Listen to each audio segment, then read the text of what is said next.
Assalamualaikum warahmatullahi wabarakatuh. Selamat pagi dan salam sejahtera untuk kita semua.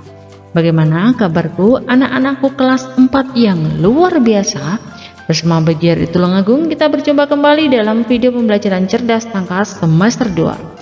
Kali ini kita melanjutkan pembahasan yang kemarin ya. Kita memasuki subtema 2 ya, di tema 6. Kita akan belajar di pembelajaran yang keempat. Baiklah, sebelum belajar, yuk kita berdoa sesuai dengan ajaran agama dan keyakinan kita masing-masing supaya mendapatkan ilmu yang bermanfaat. Berdoa dimulai.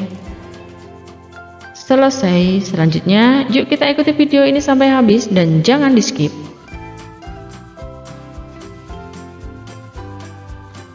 Muatan PPKN Candi Borobudur. Candi Borobudur merupakan candi Buddha terbesar di Indonesia. Arsiteknya bernama Gunadarma. Candi tersebut amat indah ya, karena dibangun tanpa perekat dan tanpa bantuan alat modern. Bisa bayangkan tidak?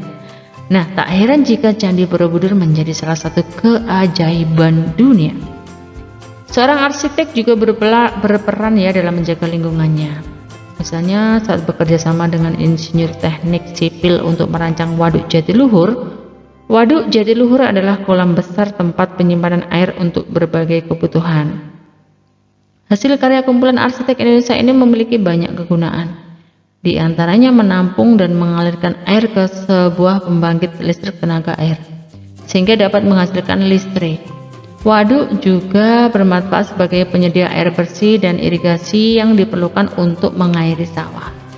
Waduk juga sebagai pengendali banjir.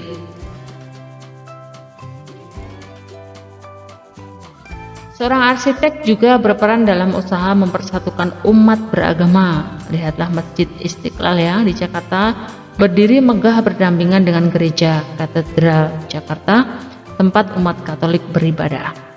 Masjid Istiqlal dibangun pada masa pemerintah Presiden pertama Indonesia yaitu Soekarno pada tahun 1961. Pembangunan masjid ini memerlukan waktu 17 tahun ya, hingga digunakan pertama kali pada tahun 1978. Perancangnya bernama Fredrik Silaban.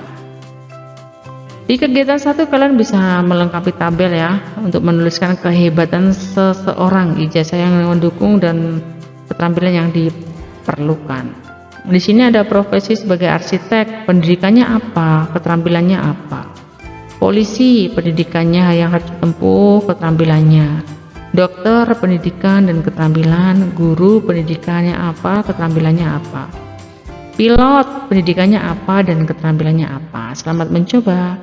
Kalau kalian masih mengalami kesulitan ya, bisa chat di kolom komentar.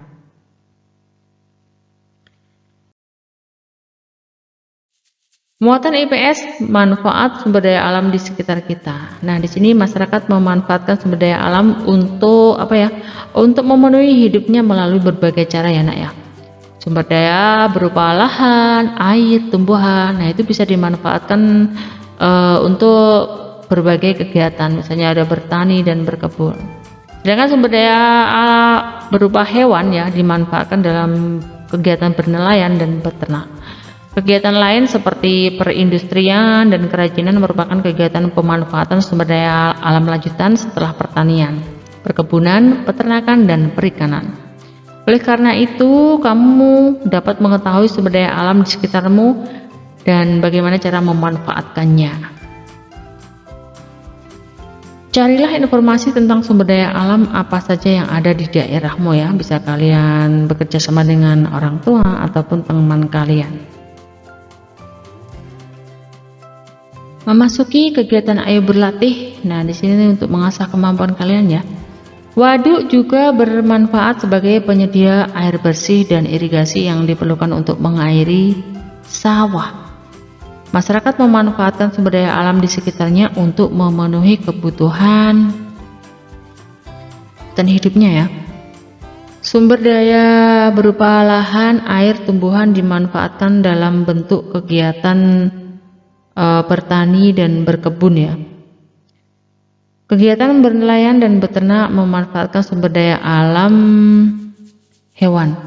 Sebutkan contoh pemanfaatan sumber daya alam lanjutan. Nah, misalnya untuk pertanian, peternakan, perikanan, dan perkebunan.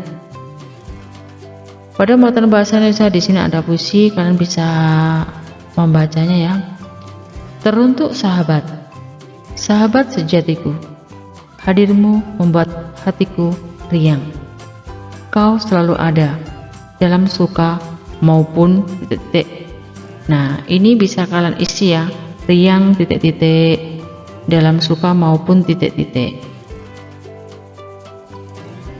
Wahai sahabatku, saat bersamamu, hatiku selalu riang dan titik-titik.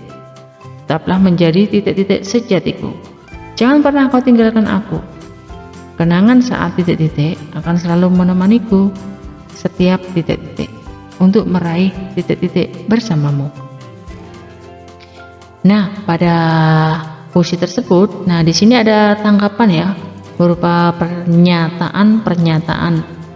Nah, kalian bisa menanggapinya apakah sesuai dengan puisi atau tidak. Jika sesuai bisa kalian tanggapi ya, jika tidak bisa kalian tulis tidak.